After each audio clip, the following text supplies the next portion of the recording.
bonjour à tous. Alors, je regarde s'il y a l'écran, parfait. Alors aujourd'hui, j'aimerais vous montrer qu'en ce qui concerne les médias et la publicité, il y a une vie au-delà de Google, au-delà de Facebook. Les marques de luxe et de mode ont besoin d'une alternative de qualité, capable de capturer l'attention de l'internaute, de l'emmener à s'engager avec la publicité pour obtenir des résultats. Mais aussi une alternative capable de créer la confiance avec les consommateurs. Je pense que nous serons tous d'accord avec Lubomira de L'Oréal, la confiance et l'attention sont très rares de nos jours. Et quand on parle de confiance, cette étude d'Edelman est vraie, nous le savons tous, la confiance apportée par les médias professionnels est très supérieure à celle des réseaux sociaux. Les réseaux sociaux, c'est pour partager des tranches de vie avec nos familles, nos amis, partager des vidéos de chats, partager des informations, mais trop souvent partager aussi ce qu'on appelle des fake news. Et le phénomène des fake news n'est pas près de s'arrêter avec l'apparition de ce qu'on appelle les deepfakes. We're entering an era in which our enemies can make it look like anyone is saying anything at any point in time, even if they would never say those things. Je pense que vous avez tous déjà vu cette vidéo de Barack Obama, qui n'est pas de Barack Obama d'ailleurs. Cette semaine, il y a eu une vidéo très intéressante au Royaume-Uni avec Boris Johnson et Jeremy Corbyn. Les outils pour créer ce type de vidéo, deepfake, sont désormais accessibles au grand public. Donc on peut vraiment faire dire n'importe quoi à n'importe quelle personne. On va donc avoir besoin de gens en qui on a confiance, en qui on peut avoir confiance pour nous dire le vrai du faux. Est-ce que vous savez qui sont ces gens ? Personnellement, je pense que ce sont les journalistes. Le premier rôle des journalistes est de rapporter les faits. Et plus ce phénomène de fake news va se développer, plus le rôle des médias va être fondamental. Et plus la confiance que l'on porte aux médias va continuer de monter. Et c'est une très bonne nouvelle pour les marques. C'est une très bonne nouvelle car quand vous faites une publicité dans un média qui est respecté, vous bénéficiez de ce qu'on appelle un transfert d'image, ou en anglais le halo effect. Votre marque va être créditée comme une marque de confiance, de qualité, respectée pour sa fiabilité. Cet effet ne va pas être disponible, ne va pas avoir le même impact dans un environnement où le contenu est créé par les utilisateurs. Donc on vient de voir que les médias professionnels sont très forts à créer cette confiance avec l'internaute. Mais ils sont aussi très forts sur un autre point très important pour la publicité, qui est la visibilité de ces publicités. Alors, la visibilité moyenne des vidéos distribuées sur la plateforme de Teads est de 11,6 secondes. Je ne sais pas si vous connaissez ce fine gentleman sur cet écran. C'est Mark Pritchard. Mark Pritchard est le CMO de Procter & Gamble. Procter & Gamble, c'est le premier annonceur au monde en termes d'investissement. C'est surtout le premier CMO à avoir partagé avec l'industrie sur Marketing Week la visibilité moyenne de ces publicités dans un flux social. 1,7 secondes.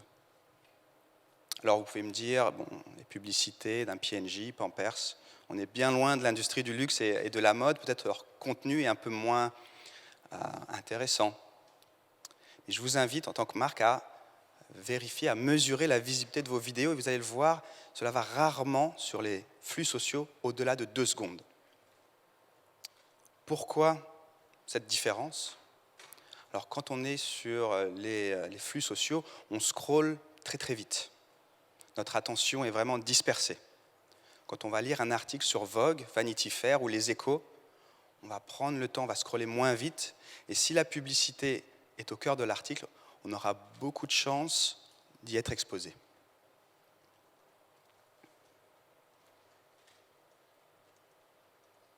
Alors, je vous ai parlé des deux points forts des médias premium, des médias traditionnels. Un, ce crédit de confiance. Deux, cette capacité à capturer l'attention de l'internaute et à rendre ses publicités visibles. Ce sont les raisons pour lesquelles nous avons développé notre plateforme média mondiale. En l'espace de quelques années, nous avons réussi à fédérer les plus grands, ou la majeure partie des plus grands médias du monde entier, à l'exception de la Chine continentale, pour offrir une alternative de qualité, une alternative puissante face aux GAFA. Aux États-Unis, nous travaillons avec des médias comme le Washington Post, Condé Nast, Bloomberg, Vice, BuzzFeed, Hearst. Au Japon, des titres comme Nikkei. Au Brésil, au Globo. En Italie, Il Sole, Corriere. En Espagne, Le Monde. Dans le monde entier, nous allons toucher 1,5 milliard d'internautes par mois. En France, nous touchons 48 millions d'internautes, ce qui est plus que Facebook. Donc nous avons la confiance, l'attention, mais aussi une certaine puissance. L'époque est révolue où on va travailler avec 15-20 médias différents pour distribuer notre publicité, chaque média ayant des tech specs différents, des formats différents, des modes d'achat différents. Avec la plateforme que nous avons développée avec nos équipes techniques, nous allons pouvoir distribuer votre contenu publicitaire avec la même qualité auprès de tous ces médias. Nous avons été très connus, ou nous sommes connus pour être les premiers à avoir intégré la publicité vidéo muette au sein d'un contenu éditorial. Pourquoi ? Parce que c'est l'emplacement le plus performant pour capturer l'attention de l'internaute. Très rapidement, nous avons développé des formats display très créatifs qui vont utiliser les fonctionnalités du mobile, comme le scroll pour créer un effet afin d'attirer l'attention de l'internaute. Nous travaillons aussi beaucoup avec nos annonceurs, avec les marques de luxe, les marques de mode, pour les aider à augmenter le branding sur leurs vidéos, pour les aider à augmenter la présence produit sur leurs vidéos. Parce que la plupart des vidéos que vous voyez sur Internet n'ont pas été pensées pour Internet. Elles ont été pensées pour la télévision, pour un grand écran, avec du son. Et d'ailleurs, le storytelling classique sur la télévision, je pense que vous le connaissez tous, c'est ce qu'on appelle le build-up approach. On va découvrir à la fin du spot de 30 secondes quelle est la marque, quel est le produit. Mais l'attention de l'internaute sur le mobile, elle va très rarement au-delà de 30 secondes. C'est pour ça qu'il est vraiment important de renforcer le branding, de renforcer la présence du produit sur des vidéos, mais aussi d'utiliser l'interaction, l'interactivité du mobile pour attirer l'attention de l'internaute et l'amener à s'engager. Alors, je vous ai expliqué que les médias premium sont très forts pour créer cette confiance, mais il y a aussi certains types de contenus auprès desquels les marques ne souhaitent pas s'associer. Chez Teads, nous allons filtrer sémantiquement des contenus qui ne vont pas valoriser les marques. Des contenus comme des accidents, des contenus comme la corruption ou les gilets jaunes. Et on va pouvoir également filtrer des sujets très spécifiques sur des demandes spécifiques. Je vais prendre l'exemple d'une marque de luxe française qui nous avait demandé de filtrer des contenus liés à l'horoscope. Pourquoi pas ? On peut bloquer ce type de contenu également. Alors, chez Teads, ces 3 derniers mois, nous avons analysé plus de 187 milliards de contenus dans le monde entier. Et nous avons bloqué, filtré 30 milliards de contenus. La confiance, ça se mérite. Et j'ai envie de dire, dans notre industrie, ça se mesure. Chez Teads, nous avons toujours été transparents et ouverts aux outils de mesure et aux instituts de mesure. Plus les marques mesurent, plus on est heureux chez Teads, parce qu'elles peuvent constater ce que je vous disais un peu plus tôt, que la publicité Teads au sein d'un média premium est vraiment vue, génère de vrais résultats. Alors, je vous ai parlé du contexte, de la confiance que peut apporter le média premium. Je vous ai parlé également de l'emplacement avec cette position au cœur de l'article qui va vous donner une visibilité des plus remarquables. Je ne vais pas vous parler de ciblage aujourd'hui parce qu'on n'a pas forcément le temps, mais c'est fondamental. Chez Teads, notre technologie est présente sur chaque article, donc on va savoir quel contenu l'internaute va lire et pouvoir aider les marques à cibler des internautes qui ont des intérêts spécifiques. Mais pour finir, je voudrais vous parler de la création. La création, comme on l'a vu, elle est essentielle. Si toutes les chaînes, tous les maillons de la chaîne sont alignés, mais que la créa n'est pas bonne, on va difficilement pouvoir générer des résultats. C'est très très important d'optimiser les créas pour la consommation du mobile. Le mobile, c'est vraiment l'écran le plus performant pour vos campagnes, si vos campagnes sont optimisées pour le mobile. Dernièrement, chez Teads, on a développé un nouveau concept pour accompagner les marques à optimiser les créas sur le mobile qu'on a appelé l'atelier. On a déjà beaucoup de nos partenaires qui nous ont suivis sur cette initiative. C'est un concept très très simple où on va inviter la marque, son agence créa, son agence média autour d'une même table où on va venir avec nos creative strategists, nos designers, pour tous ensemble travailler sur l'optimisation de ces créas. Je vais vous montrer une vidéo assez courte qui va vous montrer un peu à quoi ressemblent ces ateliers.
Voilà, je vous remercie de votre attention.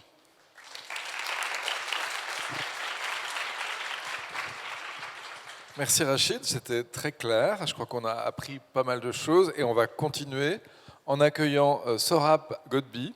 Alors je vous demande de l'accueillir s'il vous plaît.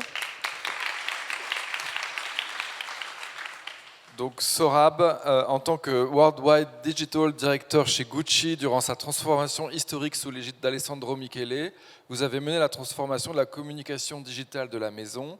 Ensuite, vous avez développé l'offre publicitaire de New York Times à l'international. Et enfin, aujourd'hui, vous avez fondé Media Activators, une entreprise de consulting publicitaire. Voilà. Donc d'abord à tous les deux, je vais vous poser une question un peu générale. Qui serait votre regard sur l'état actuel du marché de la publicité en ligne? Je dois commencer? Oui. D'accord.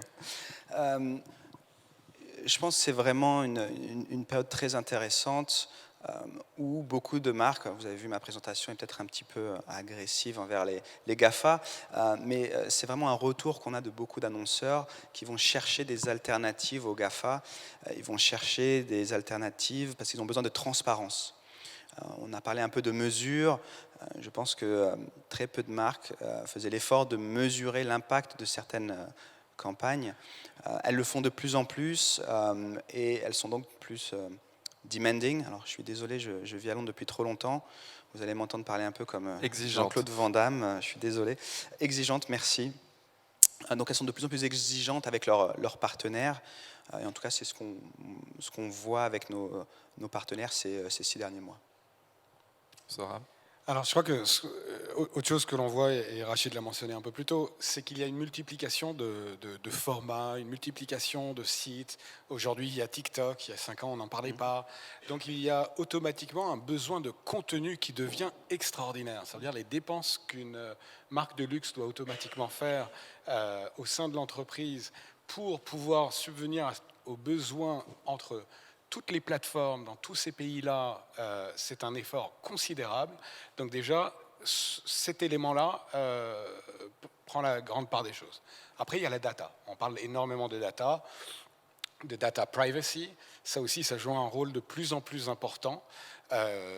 On a la RGDP qui a été mise en place. D'autres gouvernements vont venir et faire de même.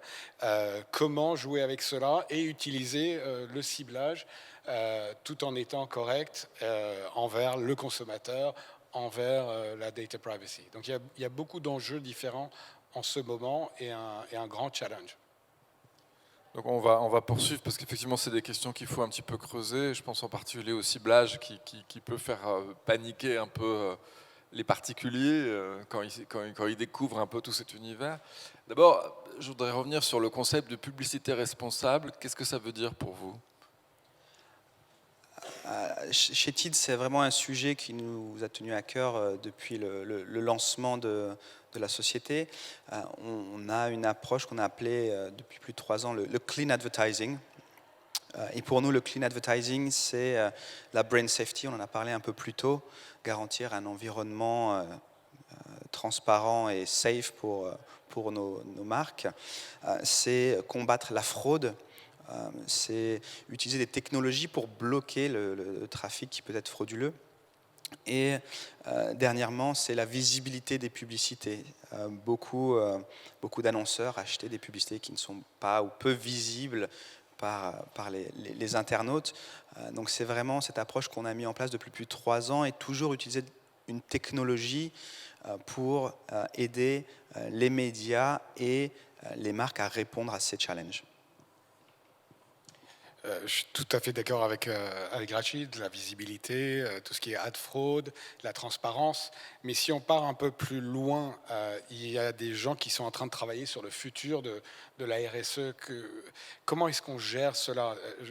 J'aimerais poser une question à vous tous. Aujourd'hui, combien d'entre vous, levez les mains, pensez que votre data est utilisée de temps à travers et vous n'avez pas le contrôle de cette data ? Qui est d'accord avec ça ? Je dirais la moitié. Deuxième question. Vous avez aujourd'hui, vous allez sur un site web, vous avez automatiquement un pop-up qui vient et qui vous pose plein de questions. Et en somme, vous acceptez ou vous refusez. Levez vos bras si vous acceptez. Il y a encore beaucoup de personnes. Donc, on a quelque part quelque chose qui est très intéressant. Là. Mais oui, mais on voit quelque chose qui est très intéressant aujourd'hui. On a cette envie, en tant que consommateur, on a besoin de data. Qui utilise Siri ou Amazon Echo, etc. Lorsque vous rentrez chez vous, vous utilisez Google Maps ou Waze, cette application sait où vous êtes et c'est où vous habitez. Donc ce sont des fonctionnalités que l'on veut, qui nous facilitent la vie, mais quelque part, on est en train de donner ces infos. Donc la RSE, aujourd'hui, ça commence, notamment dans l'industrie du luxe, avec la visibilité, la viewability, ad fraud, etc. Donc des entreprises ont pullulé maintenant des Double Verify, IAS, etc. pour justement subvenir aux besoins des annonceurs qui commencent à dépenser de plus en plus dans leur budget marketing et qui n'ont pas l'assurance qu'ils avaient dans le monde antérieur, disons, de la presse, où j'ai acheté la page 3, voici la page 3, superbe. Aujourd'hui, dans le monde du digital, c'est beaucoup plus compliqué. Donc l'idée, c'est maintenant, quel est le next step après ça ? Pour justement reprendre les données. Ces données, c'est vous, c'est moi, chacun a ses données. Donc il y en a qui travaillent sur, des futuristes qui travaillent sur ce qu'ils appellent la data dignity. Et l'idée même, au lieu de monnayer, au lieu que ce soit des entreprises qui monnaient nos informations, que nous puissions monnayer cette information. Donc En français, la dignité digitale. La dignité On va le dire en digitale. français aussi pour que tout le monde l'entende bien. Exact. Parce que c'est quand même une nouvelle idée, et donc c'est important de la partager. Donc en fait, concrètement, c'est quoi la dignité Alors, digitale? donc, ça a été publié septembre de l'année dernière par Gerald Lanier dans le Harvard Business Review. Il y a une très très belle vidéo pour ceux qui sont intéressés, je peux vous partager cela avec vous. Mais l'idée, c'est de créer des entités qui vont arriver avec la technologie blockchain, de mesurer ce que vous donnez à l'industrie, ce que vous êtes prêt à accepter à donner à cette industrie, et ensuite de créer un système de paiement. Ça peut être des micro-paiements, ça peut être des paiements mensuels, et avoir tout cela organisé par une structure qui n'est pas l'État, mais qui est responsable envers l'État de par certaines lois. Donc il y a énormément de choses à inventer, mais tout cela est possible. Et je crois l'avenir de la data, c'est justement, on a besoin de la data. On peut dire on n'aime pas ce que ces compagnies sont en train de faire, les GAFA, les Google, etc., ce qu'ils sont en train de faire. Ceci dit, on a quelque part besoin en tant que consommateur de ces datas qui nous aident dans la vie de tous les jours. Donc, quel est ce juste milieu? Et éventuellement, peut-être que ça va tendre vers là. À voir, c'est des futuristes qui sont bien plus intelligents que moi qui sont en train de développer cela. Je pense que l'idée est vraiment de reprendre le contrôle de la data. Je pense qu'on le voit aussi auprès des annonceurs du monde du luxe ou d'autres industries où ils veulent reprendre le contrôle de leur destinée sur le digital, sur la donnée également. Et vous, vous y croyez à la dignité digitale, Rachid? Alors tout à fait. Alors on a une approche chez TIDS. Je vais vous donner un exemple. Il y a beaucoup de publicités sur Internet, c'est ce qu'on appelle un peu le pré-roll. Alors si vous ne travaillez pas dans l'industrie, vous ne connaissez peut-être pas forcément le nom, mais vous l'avez tous eu en tant qu'expérience. Vous allez regarder un contenu vidéo sur Internet, mais vous devez attendre de voir une publicité avant d'accéder à ce contenu. C'est une expérience assez frustrante pour l'internaute. Chez TIDS, nous, on va donner le choix à l'internaute dès la première seconde de voir ou non cette publicité.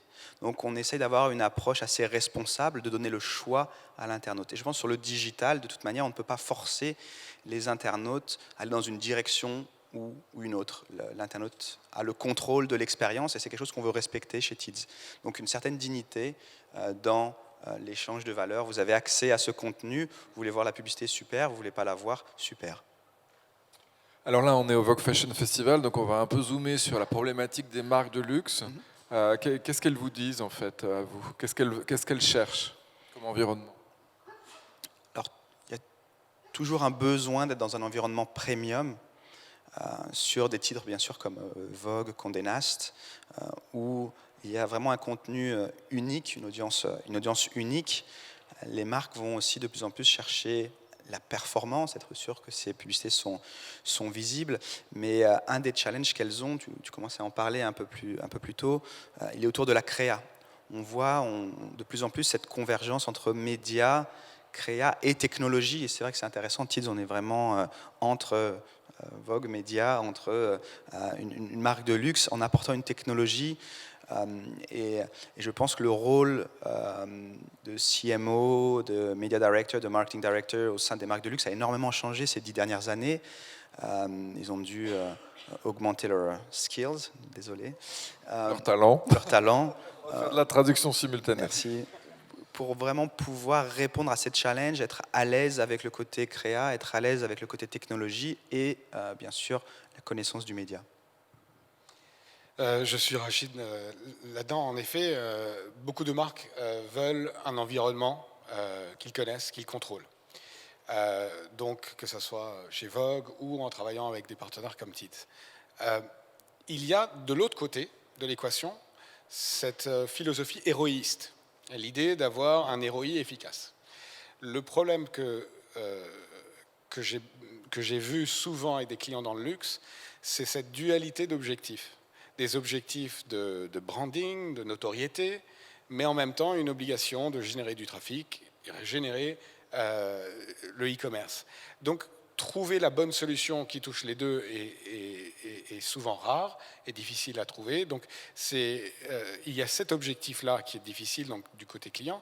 De l'autre côté, on voit aussi les clients avoir besoin de plus de contenu. Ça revient à ce que je disais, il y a tellement de plateformes différentes. Et donc, avoir des vidéos de 3 secondes, de 6 secondes, des formats verticaux, des formats horizontaux. Il y a énormément de besoins et de besoin de raconter une histoire. Donc là, le storytelling, on vient souvent vers des Vogue, ou lorsque j'étais au New York Times, vers le New York Times. On est avant tout des conteurs, on raconte des histoires, donc beaucoup viennent vers nous, justement, pour les aider à raconter leurs histoires. C'est un point intéressant que j'aurais pu souligner un peu plus dans ma présentation, cette visibilité moyenne sur les flux sociaux. On parle de 2 secondes. Je pense que c'est un vrai challenge pour les marques de luxe et de mode. Comme tu l'as expliqué, dans leur communication, les marques de luxe, c'est raconter une histoire, c'est partager des émotions. Le faire sur 2 secondes, c'est un gros challenge. Alors justement, est-ce qu'il y a des différences d'un pays à l'autre ou d'un continent à l'autre? Alors, ces 3 dernières années avec Tids, j'ai vraiment passé ma vie dans les avions. C'était vraiment intéressant de suivre tous ces annonceurs, ces marques de luxe, vraiment sur chaque pays, sur chaque continent, que ce soit du Japon, en Amérique latine, aux États-Unis. Ce qui est vraiment intéressant, c'est que chaque pays, chaque marque dans chaque pays vont nous dire « Ah non, mais chez nous c'est différent, chez nous c'est différent ». Finalement, pas tant que ça. Il y a cette même recherche d'environnement, d'être dans un environnement premium, d'être rassuré sur la brand safety et de pouvoir engager le consommateur d'une manière non intrusive. En tout cas, c'était mon expérience de mon côté sur la publicité et les médias. D'un côté, les médias ont les mêmes challenges dans le monde entier et les marques également.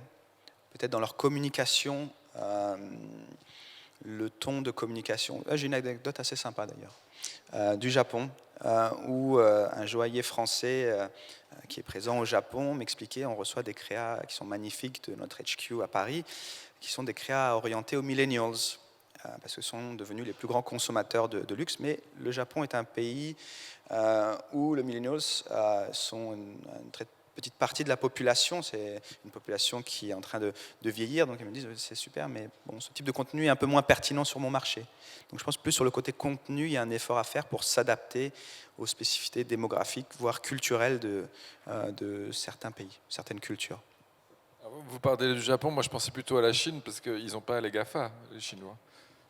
Il y a un écosystème qui est complètement différent en Chine. Vous n'avez d'ailleurs pas ce qu'on appelle le third-party ad serving, ça veut dire la possibilité d'une partie tierce qui va mesurer l'efficacité d'une publicité.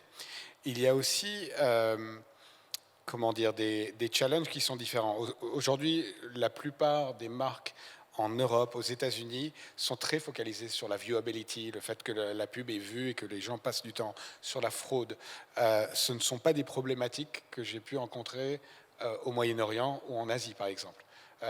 Ça viendra, mais ça ne l'est pas. Mais en effet, l'écosystème qui est très différent, c'est celui de la Chine, non seulement parce qu'il n'y a pas les GAFA, mais l'utilisation est différente. Par exemple, l'équivalent de YouTube en Chine, il y en a plusieurs, mais Youku, c'est la plus importante, ils ont des droits télévisuels. Donc des émissions que vous avez l'habitude de regarder sur TF1, Canal+, ou Netflix, eux l'ont sur ces plateformes-là. Donc les audiences sont très souvent plus importantes sur les plateformes mobiles, tablettes et mobiles, qu'elles le sont sur les télés. Et donc ça engendre un autre challenge en termes de publicité, puisque là, à l'opposé de ce qu'on peut digérer sur les réseaux sociaux, des vidéos de quelques secondes, là on peut avoir des publicités d'1 minute ou plus longues, puisqu'on est dans un contenu qui est digéré pendant une demi-heure, voire 2 heures pour les longs métrages. C'est vrai que c'est un marché fascinant, le marché chinois. C'est les premiers consommateurs de produits de luxe dans le monde entier. Les GAFA ne sont pas présents. Tids, on n'est pas présent. On a passé un peu de temps quand même sur ce marché. On s'est rendu compte que les grands acteurs se sont un peu cassés la figure sur ce marché. Et il y a donc des GAFA locaux. Je pense que WeChat est vraiment la plateforme qui est très, très utilisée par les marques de luxe sur ce marché, qui a un modèle fascinant d'ailleurs. Si vous êtes un peu curieux, seulement 20% de leurs revenus viennent de la publicité. Le reste, c'est vraiment du gaming, donc ils n'ont pas de gros objectifs de transparence sur la publicité, ce n'est pas leur première source de revenus. Et des nouvelles plateformes, tu parlais de TikTok, qui vient donc de la Chine, qui offre une plateforme très intéressante, je pense, pour les marques de luxe également. Alors là, on s'est posé la question du point de vue des marques, c'est-à-dire dans quel environnement elles souhaitaient être, mais on pourrait retourner la question et se placer du point de vue des médias en ligne. Et qu'est-ce qu'ils veulent, qu'est-ce qu'ils acceptent comme vidéo en ligne, comme contenu, comme annonceurs. Enfin, comment est-ce que vous observez ça du point de vue des médias en ligne? Donc les médias en ligne, les challenges, on a plusieurs challenges. La réalité, c'est que dans les demandes des clients qu'on a eues par le passé, les demandes sur le digital sont bien plus importantes que les demandes que l'on a lorsqu'on fait de la pub télé, radio, magazine ou autre. On veut que ça raconte son histoire, que ça génère un ROI et que ça vous gratte le dos en même temps. Donc ça doit tout faire, et pour moins cher. Donc déjà, il y a ce challenge-là. Lorsqu'on regarde, et la pub digitale est achetée en général en CPM, coût par 1000 fois que la pub a été mise en place, ou par un coût par clic. Lorsque vous cliquez sur Google, vous payez X nombre de dollars à l'annonceur. Lorsque vous avez ce système-là, au final, vous n'allez pas générer assez. Et on est dans une industrie où 74% des budgets sont tenus par 3 marques. Et surtout Facebook et Google. Troisième, c'est Amazon. Donc là, comment est-ce qu'on arrive à garder, pour les médias, un journalisme de qualité, que ça soit dans le monde, disons, de la mode, chez Vogue, ou par exemple chez mon ancien employeur au New York Times. Comment est-ce qu'on arrive à faire cela? Donc il faut trouver d'autres solutions pour les annonceurs. Donc on a parlé de contenu. Donc l'un, c'est le contenu. Donc beaucoup de ces entreprises sont en train de créer des studios, en somme des agences de créa, pour justement raconter des histoires. Ce sont des experts en storytelling, donc ils mettent en place cette idée de storytelling. D'autres, l'événementiel, etc. On essaie de trouver d'autres solutions pour subvenir aux besoins des clients, tout en gardant un revenu important, alors que, comme on le sait tous, les revenus qui sont associés à la presse écrite ne cessent de diminuer. C'est systémique, ça va continuer. Donc comment est-ce qu'on essaye de trouver d'autres solutions? Le contenu, c'en est un, la data, c'en est un autre. Je pense qu'une fois de plus, Teads a son rôle à jouer. Tous les outils technologiques qu'on développe, on les met à disposition des publishers qui sont fédérés sur notre plateforme, notamment notre propre studio. On a 120 personnes dans le monde entier qui vont travailler à l'optimisation des créas des annonceurs. On va mettre cette technologie. Alors, on l'a vu, les GAFA, ils sont forts. Pourquoi? Parce que l'offre est simple à utiliser. Elle délivre des résultats, des fois pertinents ou non. On va essayer vraiment d'apporter cette même technologie aux publishers premium pour qu'ils puissent aussi répondre aux attentes des annonceurs. Alors j'aimerais qu'on vienne sur des exemples concrets. Là, je me replace du côté des marques à nouveau. Quel est votre plus gros challenge dans votre collaboration avec les marques de luxe? Alors, j'ai toujours plein d'anecdotes. Je vais commencer avec une anecdote. Quand j'ai commencé donc à travailler dans cette industrie, je travaillais pour le Financial Times, donc on était concurrents à l'époque, mais on s'est toujours un peu suivis, on se respecte énormément.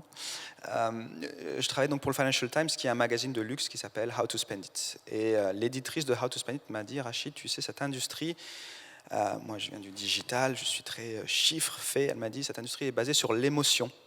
Donc tu peux arriver avec ta meilleure présentation, tes meilleurs chiffres. Si l'émotion n'y est pas, tu n'arriveras pas à convaincre dans cette industrie. Et quand on parle du digital, on parle de données, on parle de chiffres, on parle de décisions basées sur des insights. Ce n'est pas toujours le cas avec les marques de luxe. C'est intéressant, on en discutait d'ailleurs un peu plus tôt, je pense, de trouver cet équilibre entre le gut feel, l'instinct, et aussi les données qui vont nous aider à prendre des décisions. C'est un de nos challenges, je pense, en tant qu'industrie, média, mais aussi luxe en même temps. Alors, dernière question. Quelle est votre plus belle réalisation avec une marque de luxe? Pour rester dans les exemples. Pour moi, c'est vraiment difficile, parce que c'est vraiment une industrie très secretive. Secrète. Secrète dans le sens où ils n'aiment pas trop qu'on partage les détails de On peut certains bien donner un résultats. exemple quand même. Alors, si j'en donne un, je vais rendre jaloux d'autres de mes clients. Tant pis. Ce que je vais utiliser comme exemple, peut-être, c'est le succès qu'on a pu avoir avec cette industrie où on travaille vraiment avec les plus grands groupes de la mode et du luxe du monde entier. Un succès qu'on a eu assez rapidement en 4-5 ans. Je pense que c'est pour moi le meilleur exemple pour souligner le succès de Teads. On n'a pas entendu le nom du groupe. C'est toujours difficile, hein, même pour mettre des logos, je vais me faire taper sur les doigts. Laisse-moi après. t'aider là, 2 secondes. Merci. Donc, lorsque je travaillais chez Gucci, c'était avec Gucci. Donc, je dirigeais le digital, les activités digitales au sein de Gucci. C'était le rebranding, la renaissance de Gucci, et de travailler là-dessus. Et la leçon, enfin, ce qui m'a émerveillé là-dedans, c'était de voir une compagnie qui avait plus de 90 ans, plus ou moins mettre de côté toute son histoire pour bâtir un nouvel avenir. Et le secret, au-delà du travail d'innombrables personnes, c'était la clarté de la compréhension de ce que devait être l'ADN de la marque. Alessandro Michele avait une idée on ne peut plus claire, il avait une vision transversale sur le produit, l'image, la manière d'évoquer la marque, les ambassadeurs, les amis de la famille, de la maison que l'on pouvait avoir. Il y avait une vision on ne peut plus claire. Donc dès le début, lorsque le changement a été mis en place, on savait tous où aller parce que la vision était très très claire. Alors en termes digital pur, ça c'est concrètement on a vu quoi dans les vidéos? Alors, il y a eu beaucoup de changements. Donc déjà, je vais prendre un exemple. Les défilés de mode étaient toujours importants pour Gucci, mais il l'était encore plus avec Alessandro Michele. Donc en termes de dépenses dans l'événement lui-même, ils commençaient à approcher ceux de Chanel, alors qu'ils étaient très très loin. Mais ils ne diffusaient pas tout le défilé en intégralité, j'imagine, sur les réseaux sociaux. Il l'était, mais notre choix était justement de choisir une certaine audience qui est accro, qui veut voir cela live, même si c'est à 6 h du matin à New York, etc. Mais de choisir d'autres audiences pour avoir d'autres variations, donc des versions écourtées d'1 minute, de 30 secondes, d'autres qui sont juste des images ou des slideshows sur d'autres plateformes. C'était l'idée de faire des campagnes tactiques et non pas des campagnes institutionnelles, un élément phare. Mais ça a incorporé énormément d'autres changements, comme par exemple la manière, le texte qu'on utilisait dans tout ce qui est référencement. La manière, la voix, quelle est la voix de Gucci. Donc il fallait absolument tout changer. Et tout ça est venu grâce à une idée très claire. Et un intervenant un peu plus tôt ici, justement, avait parlé de ce créatif, c'est Francesca Bellettini, je crois, voilà, du créatif au cœur de la maison et que tout découle du créatif. Absolument. Et c'est là où les duos extraordinaires qu'il y a au sein de la maison Saint-Laurent ou au sein de Gucci ont vu le succès, et ce succès naturel parce qu'il y avait entre la direction business et le côté artistique une complémentarité et une vision unie, donc tout le monde allait dans le même sens. Alors justement pour finir sur cet exemple-là et pour boucler la boucle avec, ça s'est traduit comment dans les chiffres de vente de la maison? C'est une entreprise qui est passée de 4 milliards du chiffre d'affaires à 6 milliards en 2 ans. Là, je crois que c'est clair. On va finir sur cet exemple très parlant et on va vous remercier tous les deux. Merci à vous. Merci Bob.